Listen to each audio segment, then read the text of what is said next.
Hello, and welcome to the Educated Black Female Perspective. My name is Dr. Shawania Marshall, and welcome to episode 8 in honor of Women's History Month. We are here tonight to talk about the lived experiences of Black women. And on tonight, I first want to welcome my guest, Dr. Thelus and Melissa Daniels. Welcome, ladies. How are you tonight? Thank you. I am doing great, and I'm excited to talk about Black women's experience during Women's History Month. This month always excites me because women contribute so much to the world, and Black women are near and dear to my heart. So thank you for having me. You are welcome. All right, Mrs. Ford, welcome. How are you? Welcome. I am good. Thank you again for allowing me to come on your panel and speak. I think we have a lot of history. I think we have a lot of impact on the world today. So thanks for giving us a platform to express ourselves. You're welcome. And as Lisa shared, I did want to share with people who are joining us this platform, the Educated Black Female Perspective, is a platform that I created after finishing my dissertation. One of the things that my chair shared with me after I defended was, Dr. Marshall, what are you going to do with this? He really, really stressed the importance of not leaving everything that I talked about, that I defended, just stagnant. He talked about taking it out there into the world, really expanding on it. And so for me, this is part of why I really launched this segment, this platform, the Educated Black Female Perspective, so I could continue to bring awareness to those issues that I talked about in my dissertation. So in honor of Women's History Month, we're going to move forward. And before we actually begin and talk about various topics tonight, I do want to give both guests the opportunity. Ladies, if you would, please share just a little bit about your background and your profession, because I believe people hearing it from you is even more powerful and impactful, and they can truly see and they can really tell like the passion, the drive, the energy that you bring into who you are and why you do what you do. Oh, I guess I'll go first this time. I'm Melissa Ford. I'm currently reside in Dothan, Alabama, which is my hometown. A little bit about my background. I got my bachelor's at Troy in Human Services. And then about 5 years later, I received my master's degree in counseling and psychology. I later received my LPC, which is licensed professional counselor.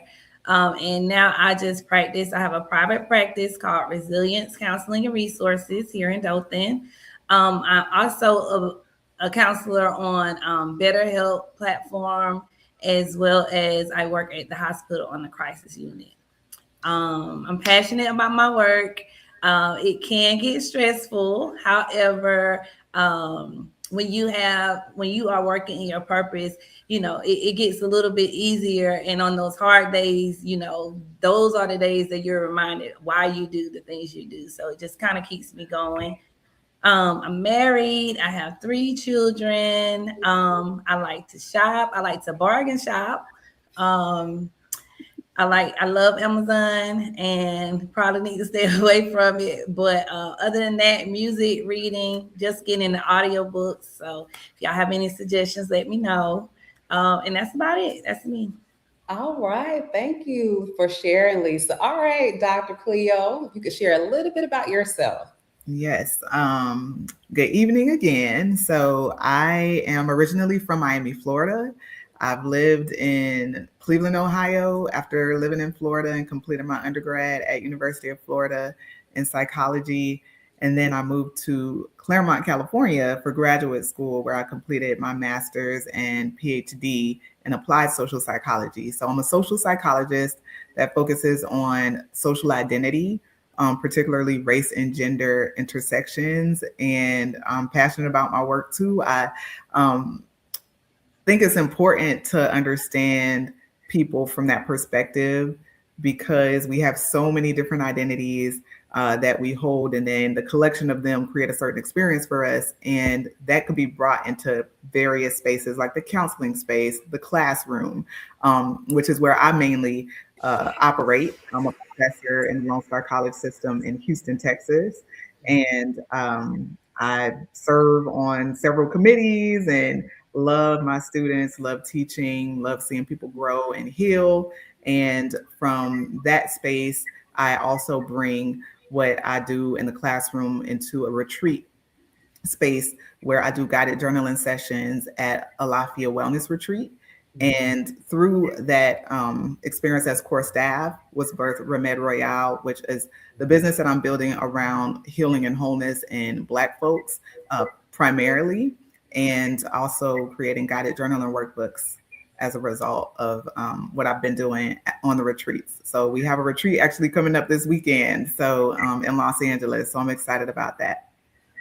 All right. Well, thank you. Everyone, I do want to share that one of our guests, unfortunately, was not able to attend, Dr. Sharon Flowers. And I do want to say and acknowledge that Dr. Flowers unfortunately had a family emergency, and you are truly in our prayers, Dr. Flowers. She is my soror, she's my sister, she's my friend, and she would definitely be here. But I do want to let her know that she is truly in our prayers, and she is with us in spirit, ladies. And with that, we are going to collaborate, and we're going to facilitate and move forward with our Women's History segment as we plan, because we know it's all about empowering, it's all about encouraging, and it's all about uplifting women, especially our Black women. So some of the topics that we are going to talk about tonight range from intersectionality, challenges as Black women aspire in leadership. We're going to talk about health disparities that do exist. And also we're going to go back and talk a little bit about the importance of mental health, something that we talked about in December. And we heard a lot of people say that they wanted us to come back. So this is another reason that you see us back again, so that we could share and add just some more insight into talking about the importance of mental health. So ladies, we're going to start off first with intersectionality. We know that intersectionality is a term that was coined by Kimberly Crenshaw. And this concept was basically identified and created so people could understand that there are certain people that have those overlapping identities that impact them as it relates to discrimination. And out of this particular theory, it really was focused on a particular woman that went to court. And in this court case, with this theory, they were able to clearly see and understand that this woman was not only being discriminated against because she was a female, but also because she was Black. And so, ladies, I really want to start off with intersectionality, because sometimes I believe, as I hear and I see posts, people don't really understand that it is real. And that was the root of my dissertation, intersectionality, because I personally know my experiences that I have endured over the years, and I knew that this was the theory that I really wanted to talk about. So our first question, if one of you would just chime in and share with me, if you could think about one area or aspect of life in which you believe Black women experience intersectionality the most, and why. And we know there's multiple areas, but which one really stands out to you? There are so many, Yeah. but one that comes to mind is colorism. So even within the Black experience as a woman, you're also can experience further marginalization the darker your skin is. And so I feel like that's another layer, right? Multiple marginalization with these identities where Black women can start to be further discriminated against because of their skin tone. And so less access, being seen as less valuable. And when a person is seen as less valuable in society, then they're likely to not be taken care of or dismissed, or if they need help, not given that help.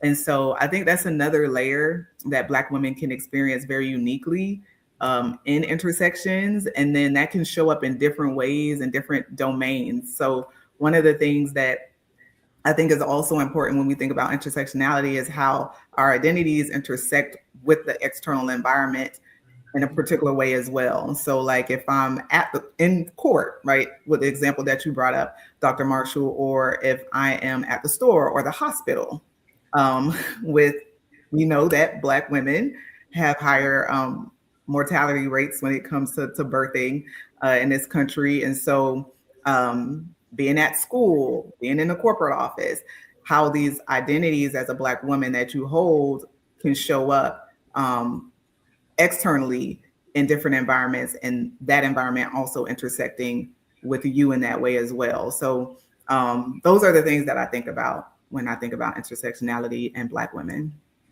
Thank you. Right. Thank you. I agree. The first thing that came to mind when you said the place, I was thinking about the workplace, particularly in the healthcare field. When you like, I've experienced personally, like when I have a suggestion, it's like, oh, okay, and then when someone else speaks up and maybe relates to the suggestion that I have, it's like, oh yeah, great job and all of that. And I don't seek others for validation, but it's when it's blatant in that way, you can kind of see it. And also, like in education, I remember a time at Troy where the Black girls, they were we were all in the nursing program. We were all excited about getting in the nursing program, and just for them to fill us for 1 point for a misplaced hand, whereas we see our counterparts just messing all the way up, breaking out crying, and they get patted on the back and given another chance when we weren't given that chance. So it goes back to the end. I think that's when I really saw it in the undergrad days. But as a professional, I see it almost on the daily. So yeah. It's interesting that you mentioned back at Troy. I remember so many young Black women that went through the program or attempted to go through the program, and they ended up coming out because it seemed to be so unfair. Like you talking about situations like that. And it really broke my heart. I literally went to high school with a young lady that went through a bad experience in the whole nursing program at Troy. And she ended up leaving Troy, going elsewhere because she really wanted to be a nurse. But it's heartbreaking that you have to do that, especially when you're at a university or wherever you are, because you are experiencing that. I did want to touch on my personal experience when I think about intersectionality, because I've been in education so long. It truly exists in K through 12. I personally can remember positions that I applied for, and one really stands out, and I was more than qualified. And I remember this person actually hiring someone who was new. She was actually white, had no education experience.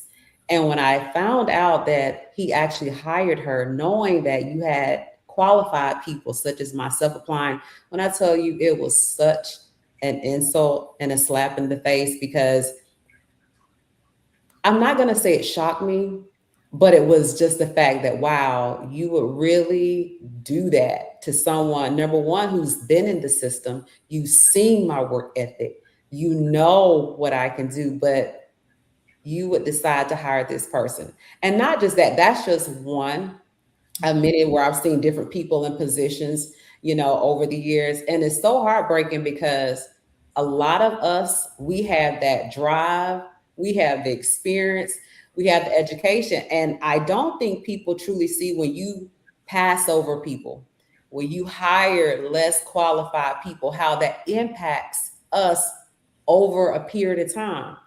And I do understand that sometimes people don't care, but it is truly heartbreaking when you see people coming back, applying, still, staying, whether it's in that particular district or at that school. It's hard. It's tough. It's really tough. And that is actually the reason that I did my dissertation on that, because I felt so at a place where I wanted to talk about it even more, do research on it, and bring awareness to it. So thank you all both for sharing. I wanted to go back. You talked about colorism. Mhm. And, I have to touch on that because, I think about as a Black female, you know, as when I was younger, it was something about being dark, and so it's like my sister was light. And then, you go to school with people for whatever reason back then, it just seemed like if you were darker, you were looked at differently. And I think for me, that's why I battle with low self-esteem too. And I want people to hear and realize, like, and it's nothing that my mom knew, so she didn't know to talk to me about it. But I did battle with that. And it took me as I got older and literally being confident by the time I hit like later 20s and 30s, like, girl, your dark skin is beautiful. Like, embrace that. So I think it's important to touch on that, like colorism, like, I don't often think about it, but sometimes people, and I have to say this, sometimes within our own race, right? So we have to be careful how we look at each other, because when we think about the majority, we are already viewed in a certain light. So we have to embrace each other and love each other and support each other, not think just because we may be a lighter shade or a darker shade, like we're all beautiful. So thank you all for sharing that. I truly, truly value what you share. I do want to go to, go ahead. Could I add something? Because something that both of you said, so the experience at Troy where you were aware that you were being scored differently than your counterparts who were not Black. And then you were saying, Shawana, how you were passed over for a role that you were more qualified for, and they went with a candidate that was less qualified. This can impact your quality of life, right? So operate in the world as a Black woman with all of these layers of identities. Like, if I'm not getting jobs that I'm qualified for, and the whole pay gap thing, so now I'm facing unemployment that isn't fair.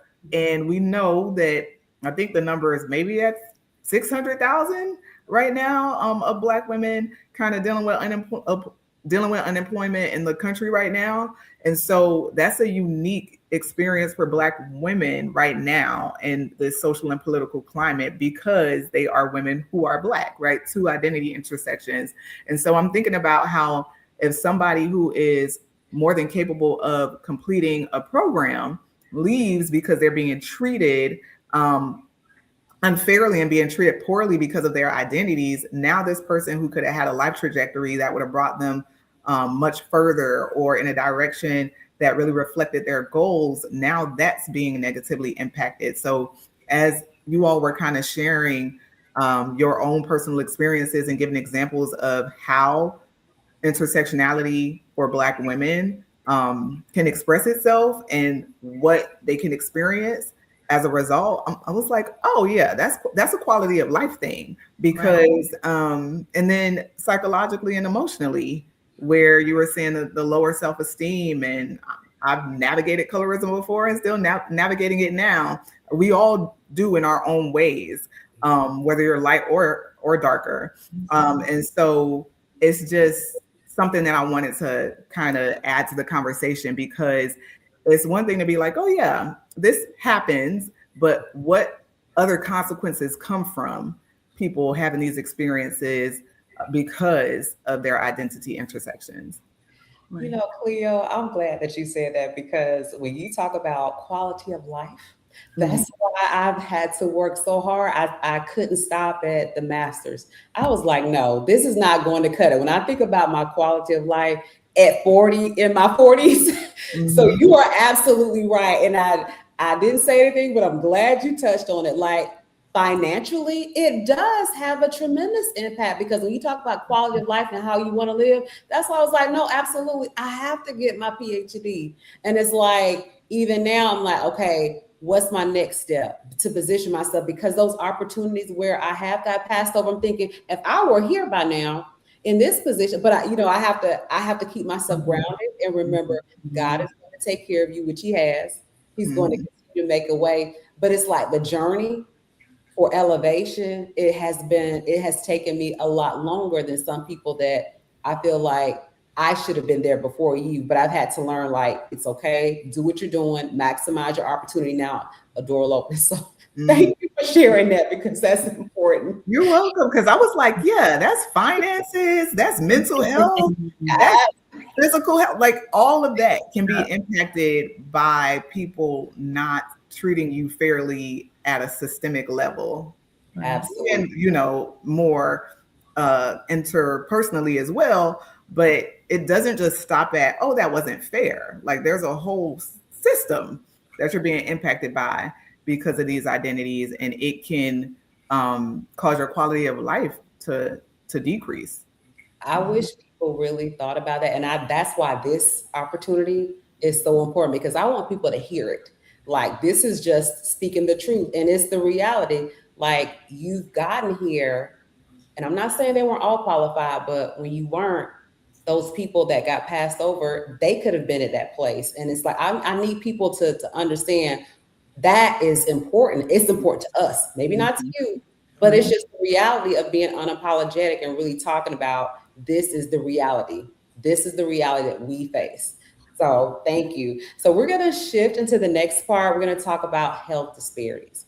And I know that you have heard, whether it's the news or whether it's someone in your family, the health disparities that exist. I wanted to share this with you, a startling statistic. Black women in the U.S. face, of course, severe health disparities, but this goes into including maternal mortality rates, 3 to 4 times more higher than white women, a 40% higher breast cancer mortality rate, and a 3-year lower life expectancy. That's hard to digest. And when we talk about cardiovascular disease, it impacts 59% of Black women, and with 60% more likely to have high blood pressure, according to the National Institute of Health. So when I was doing research and listening to that, for me, those numbers were alarming. They are alarming. So my question to you is, why do health disparities, and why do you believe health disparities exist between Black and white women? And we know it's a variety of things, but what do you kind of think of? Why do we face these situations? I feel like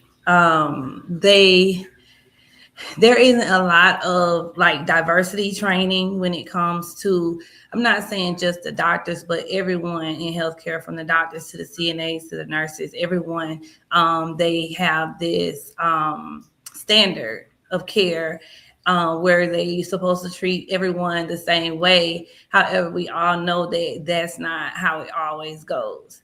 And they have to take those things in consideration when treating someone. It's not as simple as this person is refusing this treatment. You need to know why this person is refusing this treatment, or where is that coming from.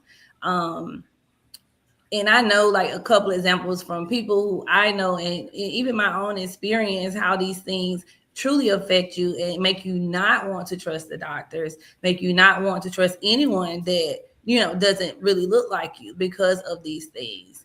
And I think if they would just take the time to listen, and because your body, when you're young, you really don't have a choice, but as you grow older, your body, and what would work and what doesn't work, or what, even if you don't know what would work, what you tried before and what didn't work. And instead of just saying, oh, they're just being difficult, find out what's going on with them. Just the other day, I have a line sister who's dealing with breast cancer, and one of her issues, to some people on the outside looking in, may be cosmetic, but the prosthetic thing that she had to use, device that she had to use, was not her skin tone. That's major. You talking about someone who, of course she knows she's beautiful. Of course she knows this, and but the thing about it is, when she uses that, if it's a totally different skin tone, that's making her uncomfortable. The fact that she has to use it anyway is making her uncomfortable, but you didn't even take that into consideration and just order a beige or pink. That makes no sense. Even when I was younger, and we laugh at everything because that's how we kind of get through stuff. But I had my daughter at a young age, and they didn't offer me did not offer me the epidural. It wasn't even offered. It wasn't even considered.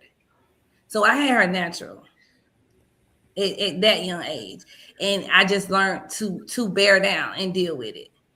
Only comfort I had was massages and ice chips, and that was horrible. And it deterred me from having another child for 17 years. But I digress. But when you think about, like, it was funny to me. My mom says that's the best birth control ever. But when you look at it, like, how is that not even offered? Like, that's crazy. So yeah, those are just some examples of it. But I think if they really just sat down and discussed why this patient is being difficult or why they are refusing this treatment, I think they would get a better understanding of it. Absolutely. Thank you for sharing that. Oh my goodness, that just hearing you tell about your own personal experience, I cannot even imagine.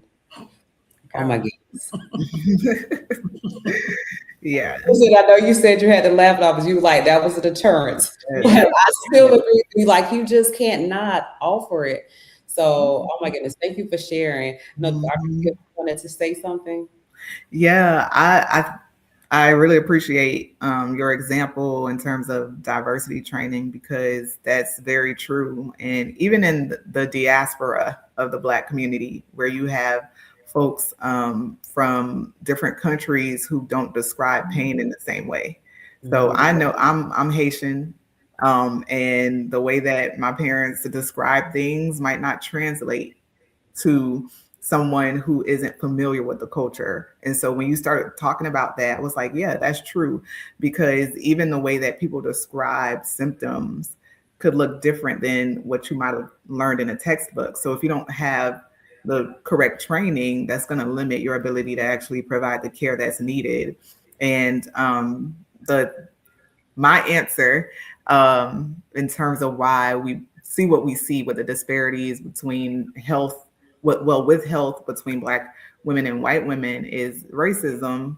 Racism can kill you, literally, like the stress of it, having to survive your world in ways that keep you on edge and keep your nervous system kicked into high gear. If we don't find ways to try to regulate ourselves and be in community in a way where we can figure out some of our own solutions, we could be stuck at a mode where our body is just operating at unsustainable levels of stress. And so that cortisol is being released internally. And then next thing you know, that could possibly develop into different kinds of disease. And so in addition to someone believing you can endure more pain because you're a Black person who's also a woman, to your example with giving birth, I believe that the way we have to navigate our world because of racism can cause us to be in survival mode that could eventually lead to our bodies just overworking and then having issues later on. And then the doctor is not necessarily always knowing how to provide care that's specific to what we need, or not being willing to. Some of them aren't willing to either. So I think all of those things kind of come together as to why we see these disparities. You both said something that I really stuck a pin in. Like, you talked about the training. Absolutely, I do believe cultural awareness training needs to be a requirement with every career. I know in our district, it's at one point it was required. Now I notice it's like optional. I truly believe when we talk about the medical profession, any profession, that needs to be required, because when you talk about the misconception, Dr. Tellus, you were talking about that, and Lisa, you touched on it with your experience. The misconception is that we can tolerate more pain. That is a huge misconception, and I do believe that's a huge part of why sometimes things get overlooked. People don't do a thorough job when it comes down to the medical profession. I know personally, when my mom went through her experience last year, I know that I definitely had to speak up quite a few times and make my presence known. And I stayed on top of, okay, what are you actually saying is going on here? When are you going to do this? I mean, and I did that because unfortunately my mom was not in a place where she could really speak for herself.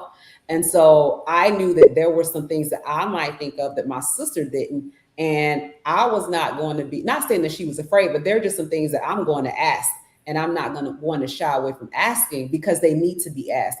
And there were questions that we needed to know. You know, even now we're talking about almost a year later.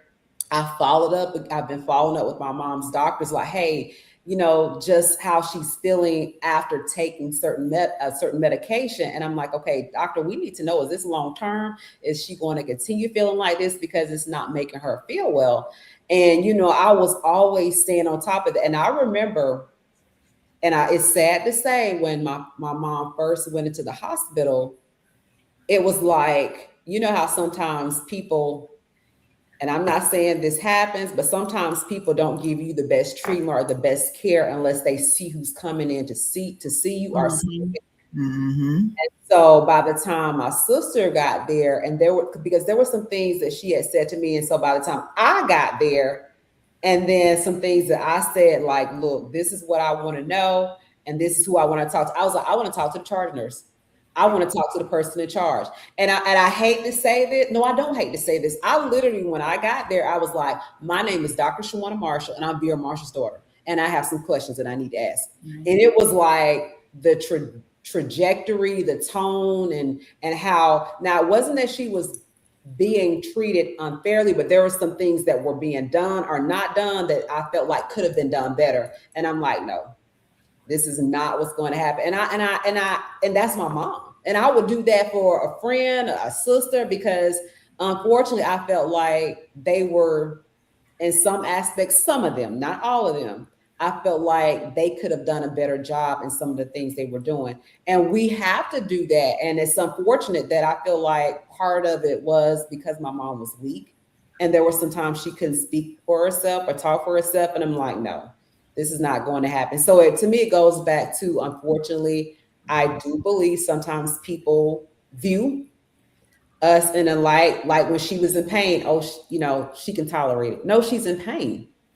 And it's so unfortunate, but all I can say is share with people, do the best you can to stand up for yourselves, your family, your people, and just hold people accountable, because like we were talking about, the numbers, they are alarming. And the reality is the health disparities exist. So we kind of talked about those experiences, and we talked about the misconceptions. So we're going to go into the next question. The next topic is all about Black women in leadership. You know, one of the topics I have a passion for. So Black women are severely underrepresented, I know, in educational leadership. And I would love for you all to talk about your areas. So in the study that I did in 2024, it revealed that Black women were hired. They were less often to be hired in leadership positions in comparison to their counterparts. But when they were hired to lead, they were hired to serve in leadership in schools that were either low poverty, those challenging schools, and then they faced situations when they didn't do well, they got removed. So those were the biggest things that stood out. If you gave them a chance, the majority of the times they were in those areas where they were more challenging versus the affluent areas. And then often also in my study, it was revealed that they were often passed over. So my question that I wanted to ask you all, like, when you think about in leadership, what are some experiences that you may have seen in your profession? I know, Lisa, you're in counseling, Dr. Thelus in psychology. Any experiences that you've seen that you would like to share? I'll share first. From a research perspective, usually folks who are on a certain academic track where you have to get evaluated every so often to achieve tenure, part of that process is to have students evaluate you. And so the research shows that Black professors are evaluated more harshly. And I'm not 100% sure what that research looks like for Black women. I don't remember, but just based off of what I can understand about the multiple marginalization of being a woman and a Black person at the same time, I can imagine that those numbers are even lower in terms of the evaluation scores that Black women professors might get from their students on average, right? Not because they're doing a worse job, but because of the perceptions that people might have about Black women and how that shows up in the way that they evaluate them. And so that can get in the way of someone achieving tenure, even though they deserve it. And so when you're talking about someone getting into leadership positions or achieving a certain status as a professor, those are areas that matter, like how your students evaluate you, how the people evaluating your tenure packet score you, and that can hinder a person's progress. And so that's one way that it can show up in the academic space. Thank you. I guess as far as in the mental health arena, if you are a Black woman in the mental health field, you already know we have the credentials. We have to. We have to have the credentials. We have to have the experience. We have to have all of these things just to get our feet in the door. And one example that I'm thinking about was a place that I formerly worked at. If you had 3 top positions in the whole company, number 3 was a Black female, and she had way more credentials, way more experience, a wealth of knowledge. And, you know, as a young counselor growing up, just looking at her, it was like she was the GOAT. Like, if she said it, it's Bible. She tell me to do it, I know it's going to work. It's proven. And that was me as a young counselor, to hear stories about young, I guess I just call it what it is, young white counselors under her, questioning her, being disrespectful, talking while she's talking, like things like that. I'm like, what? I was hanging on to every word, not because she was Black, but because when she spoke, you knew like the wealth of knowledge she was giving. It was like, I need to know that. I want to be like that, you know, and they're just like ignoring, laughing, cleaning their phone, just, and it's so disrespectful to me, you know. But you know, fortunately, I'm not in that position anymore. But even where I work at now, you see it, and the I don't even know her title, but she's the basically a supervisor, and every time she makes a decision, it's always a discussion. Versus when the white male makes the decision, it's no question, we're gonna do it. And it's just like, what?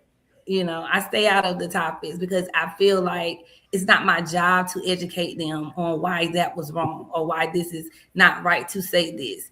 Mm-hmm. I would be doing that all day. And I got clients to see that are mentally ill. Like, so to break it down and to have to explain things to you and you have credentials is crazy to me. And I agree. To me, it's an insult. Like you said, the person that you were describing that has the credentials, has the qualifications, and everything that she says is questioned.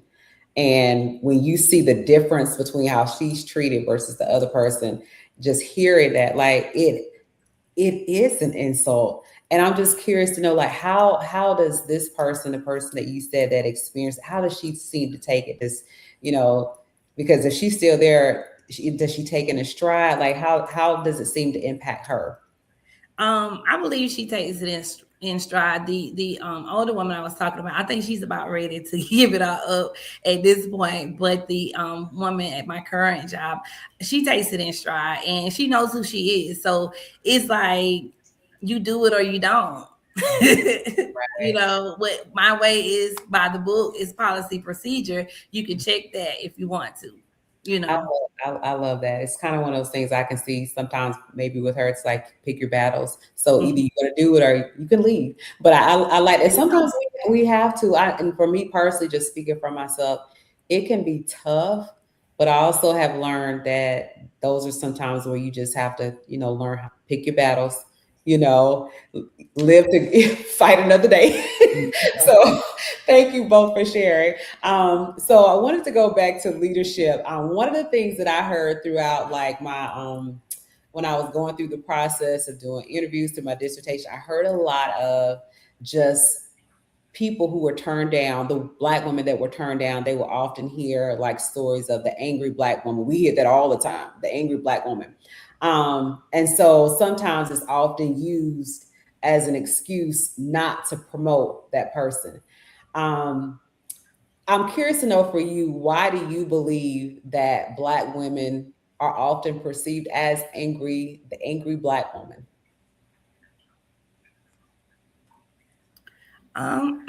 Excuse me. I personally feel like it's just I'll go back to the cultural thing. Um, a lot of us were taught to raise our voice, to talk with, to speak with authority, to speak as if you're sure versus questionable. Know who you are, know where you stand. And some people are intimidated by that because they don't know who they are. You know, in leadership, it's kind of taught that you have to have like a strong backbone. You have to be able to take certain stuff. And I think that stuff is built in us when we are young, you Mhm. know. And I think it just happens. And regardless of where you were raised, north, south, east, west, I think it's just in us to be that person. And I feel like when other people aren't sure of themselves, they feel intimidated. But that's not up to us, to cower down and make them feel comfortable, you know. But Absolutely. I hate that term, angry black woman, because what makes you think I'm angry? Right. Like what is it, so yeah, that's my take on it. All right. Thank you. Yeah. Dr. Tellers? Really to add on what Lisa said, because I agree.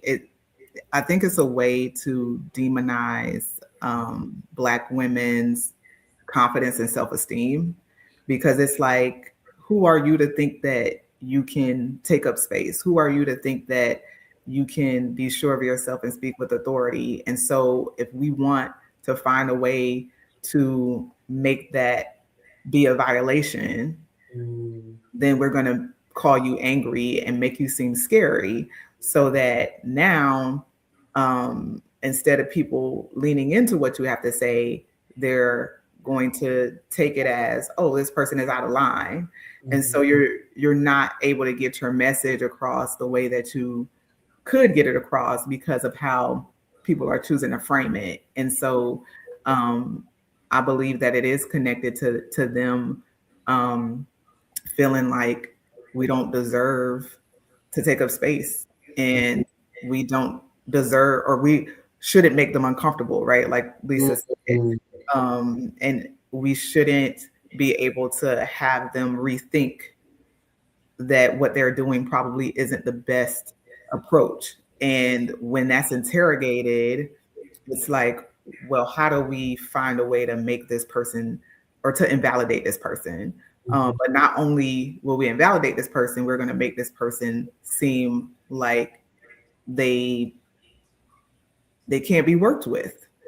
And mhm. so, yeah, I think it's just, again, I think it goes back to racism a lot.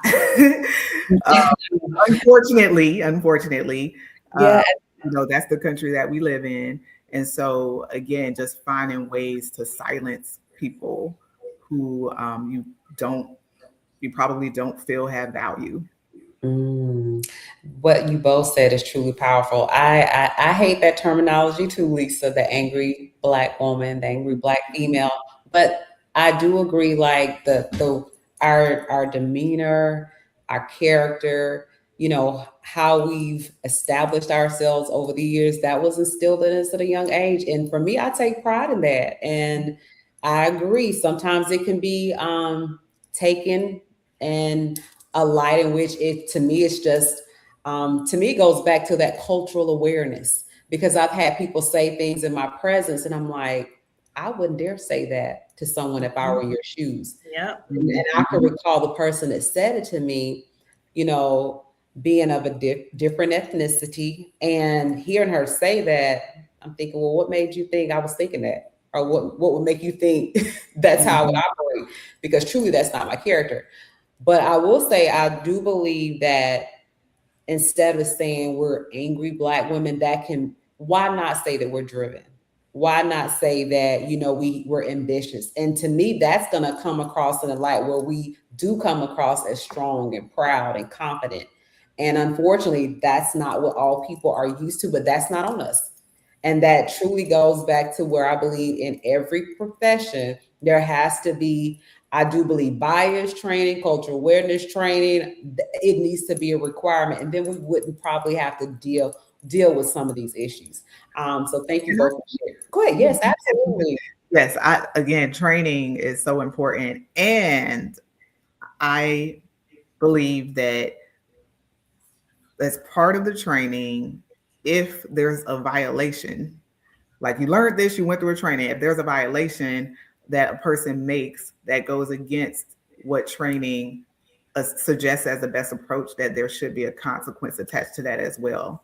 Because if you're trained, but you don't change the action, then whoever is on the receiving end of that action, they're still being negatively impacted. So I think that there needs to be something in place that rewards in some way, as a way to say it, rewards behavior that does make sure that an environment allows everybody to thrive.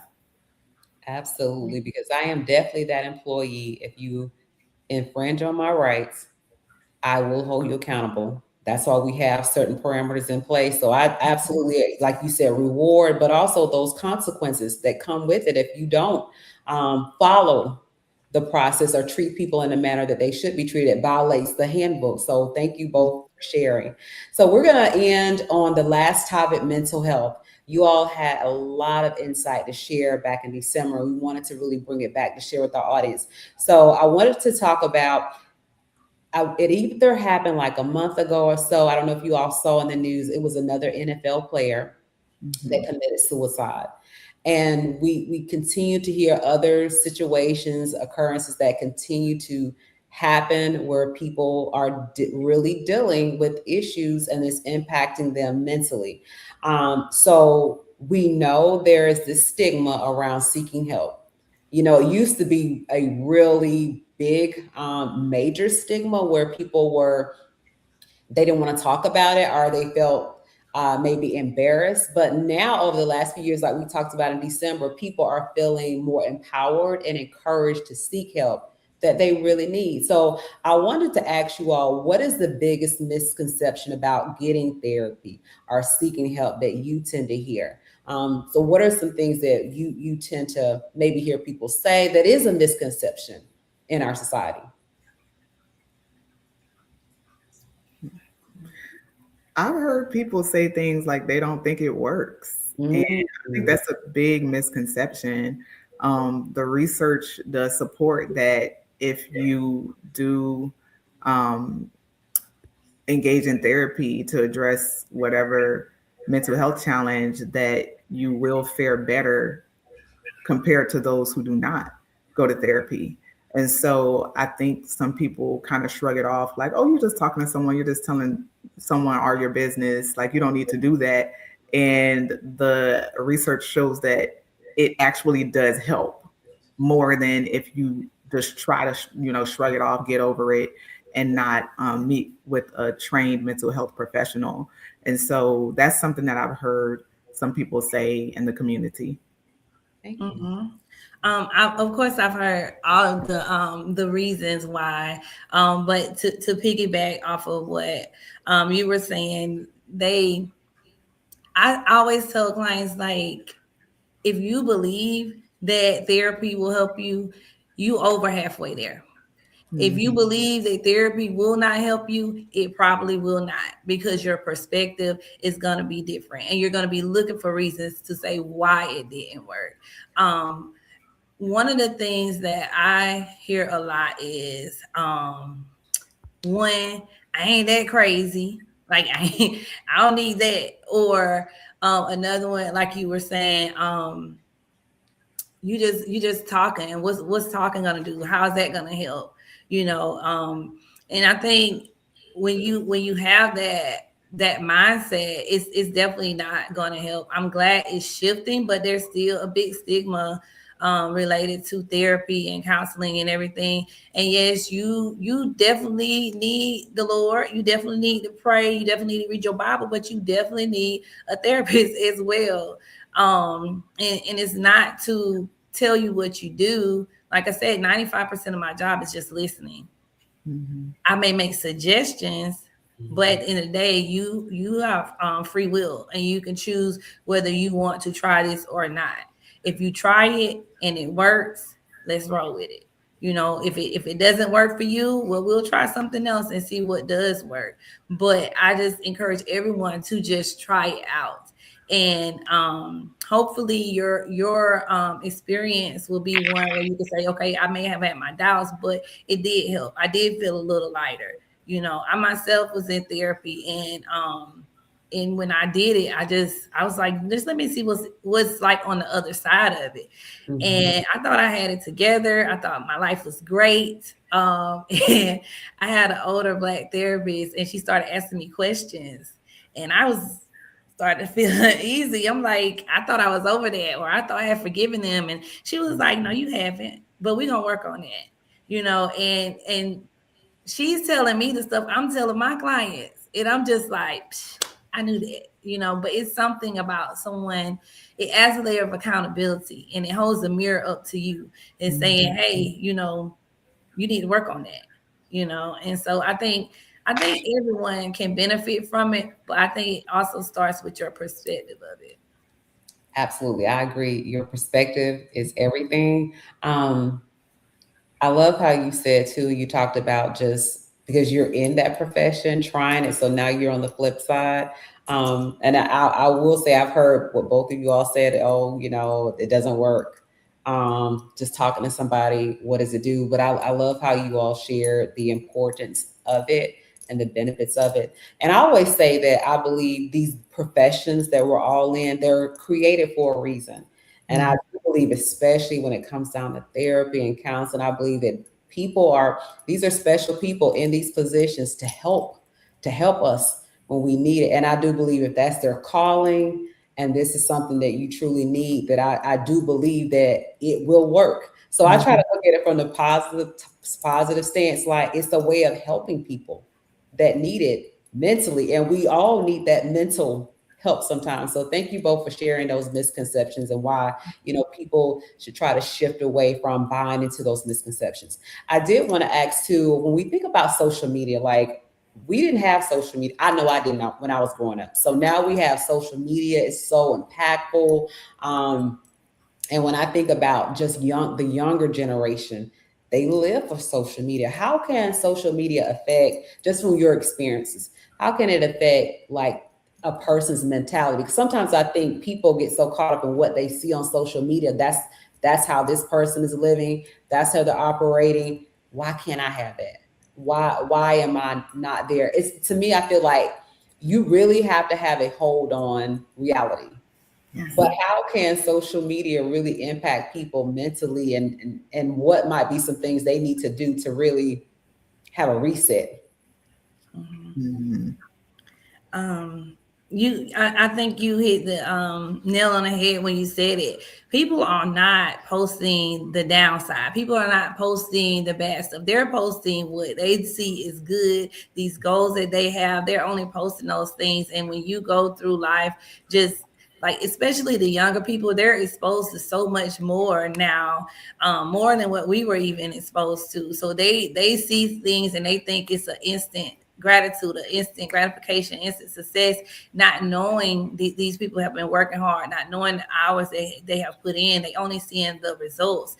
And so then you start to compare. And I can't think of who quoted it, but comparison is the thief of joy. If you are continuously comparing your life to someone else's, it's going to steal the joy that you have. You know, you have your own route, you have your own journey.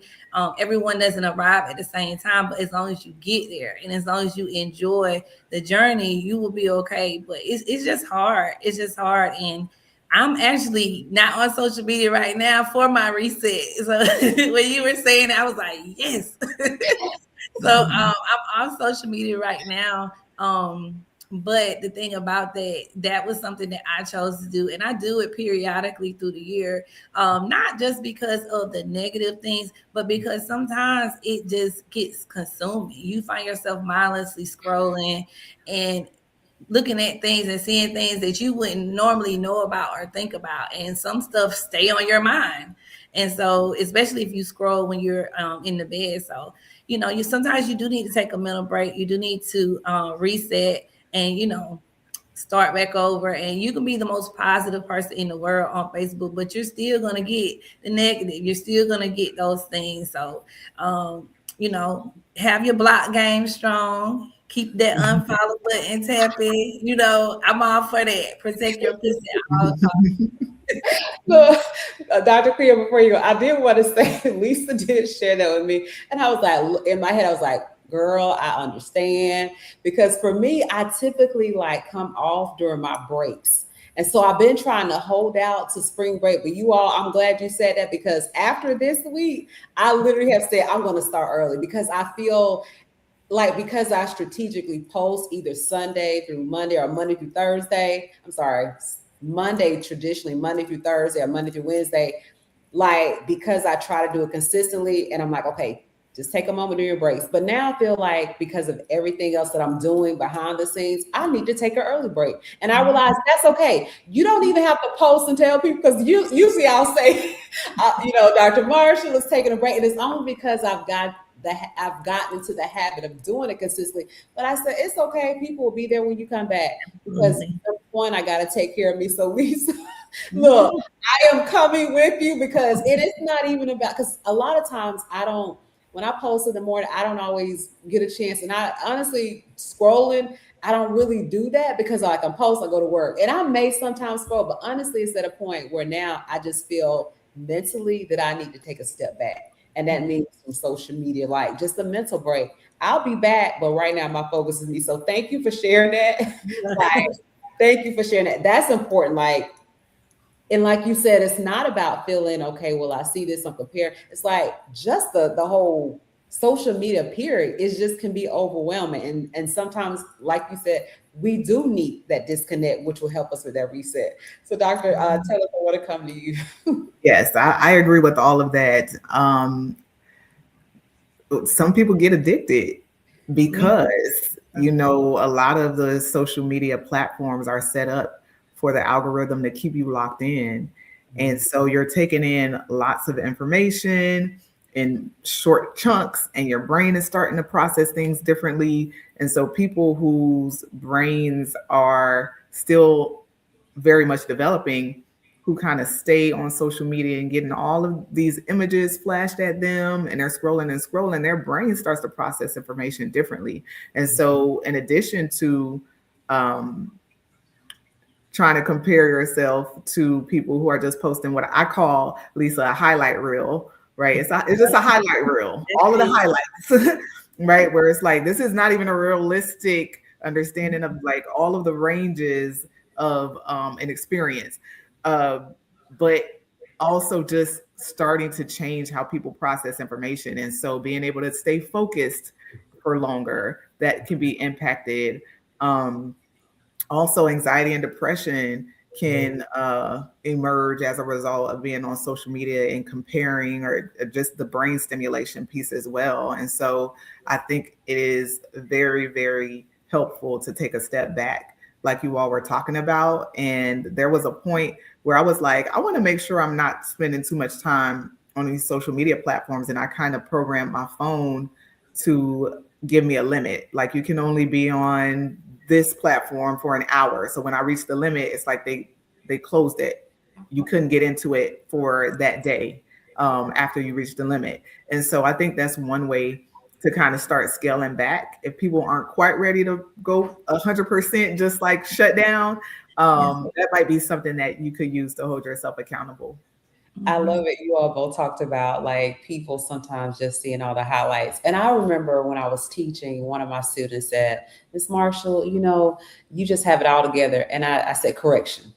You only see what I deliver in the classroom. And I said, no one has it all together. So when you talked about the social media experiences, and that's why sometimes I like to tell bits and pieces. Like I am a personal person, but whatever I share that's personal that I feel like needs to be said, I keep it at a minimum, but I think people need to hear those testimonies, those things that you've gone through, because it has not always been sunny days. But I think that's important too, without getting, too personal, your personal business, but it lets people know, like, you're a human. No, just because you may see this, you don't know my story. So I do believe in, like, sometimes it's okay to share those little tad bits and pieces, letting people know, like, and even now, like, I'm still, working on every day is the day of improvement, just becoming a better person. So just like you said, sometimes it's always highlight reels. No, it's not always peaches and cream on some of those pages. Like we said, yes, I believe in, yes, I will definitely remove blog, because like what I last Monday, I remember my Monday motivation was all about protecting your peace. And that's going to take us into the next question. That goes to setting boundaries. And we talked a little bit about it in December, but I want to bring it back in this segment. Explain why it is important to set boundaries with everyone. That goes from people who may be family, who may be friends, who may be extended family, whoever it may be. Like, why is it important to set boundaries? I will go. I feel like it's important to set boundaries with yourself too, because we were just talking about social media and how some people could just find themselves scrolling. And so set a boundary with, okay, I've been looking at this screen for too long, or I'm not sleeping. I don't have a bedtime. Like some people are like, well, whenever I feel like I'm tired. And so I think that that's important too. But in a sense of, like, with people, you can't pour from an empty cup. And I know that that's a well-known phrase, but it's so true. It's like you get drained to the point where you start to not be able to function and take care of the things that you need to take care of if you don't have boundaries to protect your energy. Your peace definitely as well, Dr. Marshall, but even the energy that you have to just show up for yourself and other people. And so boundaries help you to be able to do that and to do that well. And so scrolling on social media all night, right, that might not get you to be able to have the energy that you need to do what you need to do. Not going to bed when you need to, you need a certain amount of hours, like those things matter, but also, learning when to say no sometimes. Like opportunities could show up and they seem great, but you really got to check in with yourself around, like, okay, do I really have capacity, and will it pull me away from being able to have an overflow that I'm able to give to people and not pouring right from an empty cup or from within a cup. I like to think of it as the overflow is what you're giving to people. But in order to give people the overflow of that cup, you got to make sure you're full. And so those boundaries help for that to be the case. Wow, I love that. Love that. All right. All right. And just to piggyback off of what Dr. Thelus was saying, boundaries with yourself is probably the hardest boundary to make, because you are the only person that's going to be able to hold you accountable. You can tell people, but when they're not around, it's you, So I think once you master that, setting boundaries with everyone else would be a little bit easier. And I don't know, I guess that is like the topic of the week, because a lot of my clients have been coming in and talking about setting boundaries and ways to set healthy boundaries. And for a person who, I like to say, a former people pleaser, a lot of people who knew me at 39 and 40 are like, who are you at 44? Because, and I can't believe I said that, but anyway. You don't look it. Y'all don't look the age. You're younger. That's what really matters. But you knew me when I lacked boundaries. You knew me when I cared too much. I overly cared, and I wanted to make sure everybody was good. But I was leaving myself with, nothing. I was feeling depleted. I was feeling drained. I was taking on stuff that I had no business taking on, and that would come from years of doing that. But once I finally, again, went to therapy and had got some solid people around me, I realized, like, hey, I can go to my friends, my true friends, and I can say, hey, this bothered me when you said that. Or, hey, don't do that no more. Or they can say to me, don't call me that. Even if we playing, like, I don't joke like that. And it's no animosity. It's like, cool, won't do it no more. If I slip and do it, I'm immediately apologizing and correcting it. And it's the same thing with them. And I think when you set boundaries and you stand on them, the people who respect your boundaries are your people. The people who don't and continue to do the things that you said you were uncomfortable with, those are the people that no longer serve a purpose in your life. And you have to protect your peace. Always ask yourself, what is this person adding to my life? If they are gone, what am I missing? Wow. And if the numbers don't weigh, the math don't math. the math ain't math. You got to go, and it's no animosity, it's no beef, it's none of that. Is I wish you well, but right now where I'm at, I can't do it. And I feel better about myself, and I'm confident because there is no bad blood. There is nothing. It's just I moved on from that situation. I moved on from that season, and I truly wish you well, and I still love you. But it's just for me in this season, I have to protect me, protect my heart, protect my family. And that's I'm off my soapbox now. No, I love it because and both of you touched on the fact, and Lisa, when you were kind of summing up, like, what are you adding to my life? Are you even adding value to my life? And like you said, there's no hard feelings. And I can really think back over the last few years, and it honestly is something about, I believe, 40.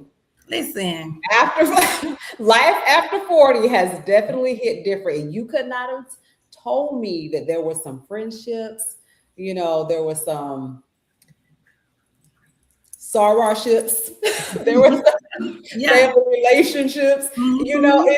It's different, and it doesn't mean you don't love people. You do, because I truly, like, I want to go to heaven, so I'm gonna still love you. But I also realize that there are some connections, if, like you said, being honest, being truthful, because I'll use this as an example. A high school classmate. And I used to be the one, like, preparing, organizing, trying to, keep things going, making sure we kept those connections. And after 40, I was like, I'm always doing it. And I'm like, I'm always planning. I'm always trying to get us together. And then I'm always going back to Alabama. Nobody's coming over here to Georgia.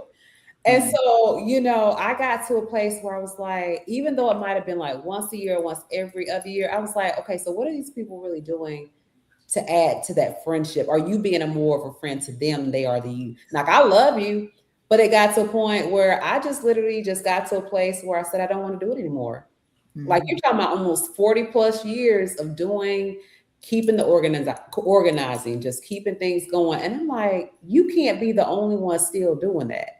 And I made peace with it. And, and like you said, if you're being truthful with someone, like I said, the high school classmate, there was an incident that came up, and I stood on my truth, and it was the truth, but she couldn't handle that. And after that, it got her, the way she handled it, it was very messy. And I'm not messy. I don't operate in mess. And, as I shared with my cousin and my classmate, I was like, look, I opened the door for everybody. If you want to come, you let me know. Here's the timeline, because I'm a planner. And I'll say, hey, this is the deadline. If you don't respond, we moving on. And sometimes people think you can't move on without them. And I'm like, okay, you don't say anything, you don't respond by the deadline, this is still going to happen. Because whatever, God places on my heart organized, I believe he's going to bring it to fruition. And so she didn't respond. So I organized it. We went through with it. We had a blast. And then behind it was like, oh, like you left me out. No, you didn't respond, and you thought everything was going to fall through because you didn't participate. And behind that situation, we had a moment to talk about it. And so I realized like how she was handling the conversation. It was just really messy, and the way she was like, as a woman, saying things that were left. I'm like, look, this is what happened. This is what you didn't do. And we just moved on. And I said, look, I love you, but I said, as of today, I'm going to keep moving. You be blessed. You have a great day. You take care. And after that, that was it, because I realized her mentality was that same mentality that we had back in high school.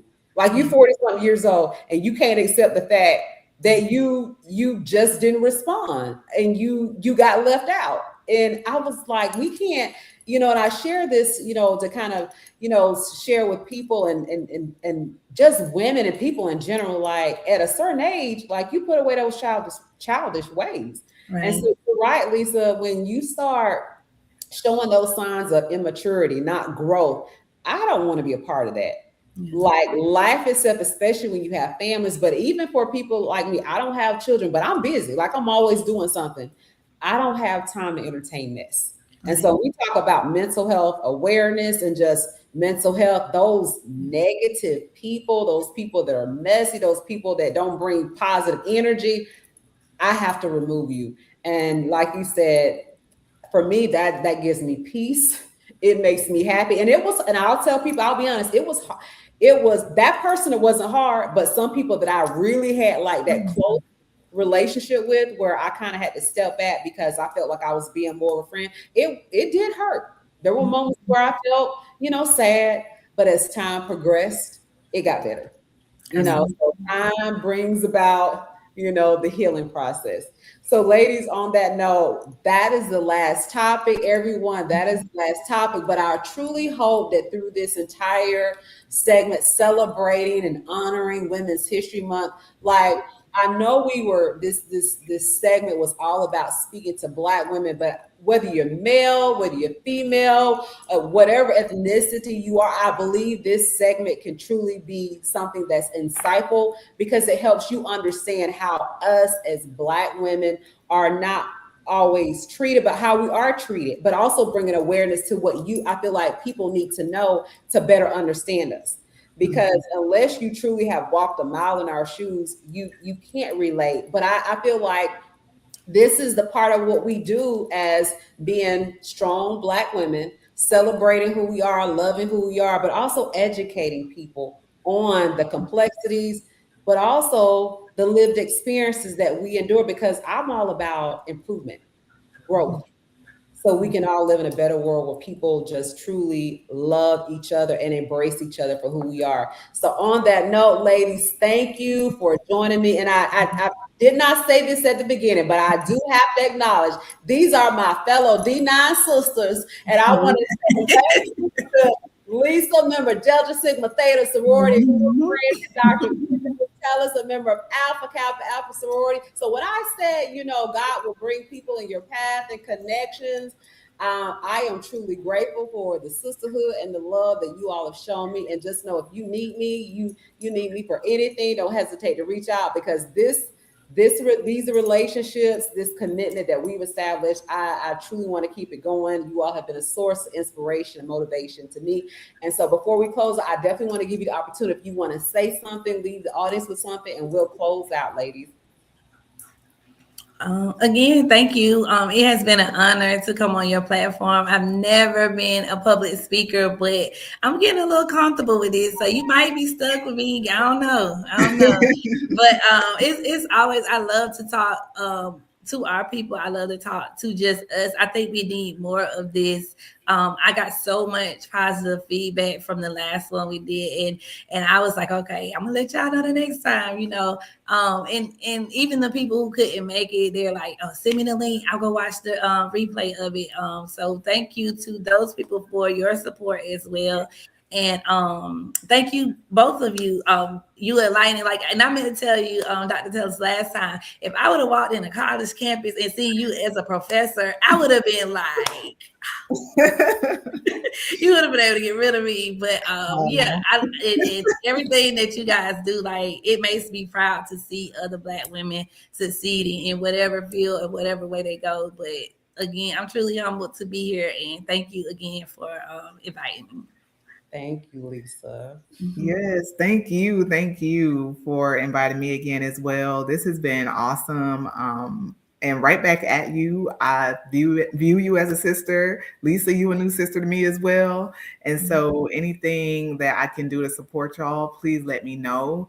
Remit Royale is my little baby. And so it is the platform that I use to promote positivity in the Black community and to also provide resources to help everyone, primarily Black folks, heal and be made whole so that we can show up in the world as our best selves and be in community in a way that helps us to thrive entirely. And so I'm passionate about that, passionate about education and research. And yeah, this has been awesome. And I always enjoy being in conversation with you all. So it's been amazing, and I can't wait to keep collaborating with you. I love it. And you all do want to say one of our guests that great information and discussion. She loved it. So thank you for that. That truly it warms my heart, and it lets me know that what we are doing is not in vain because someone is benefiting from it. And if you all did not get a chance, to tune in, I will definitely be sharing it out. Well, it's already going to be on YouTube, but the ones that were able to tune in, please feel free to pass it on because we are all about helping, serving, just loving on each other, and just all about empowerment, uplift. And so on that note, have a great night. On behalf of the Educated Black Female Perspective, you all thank you, be blessed, and have a wonderful week. Bye. Bye.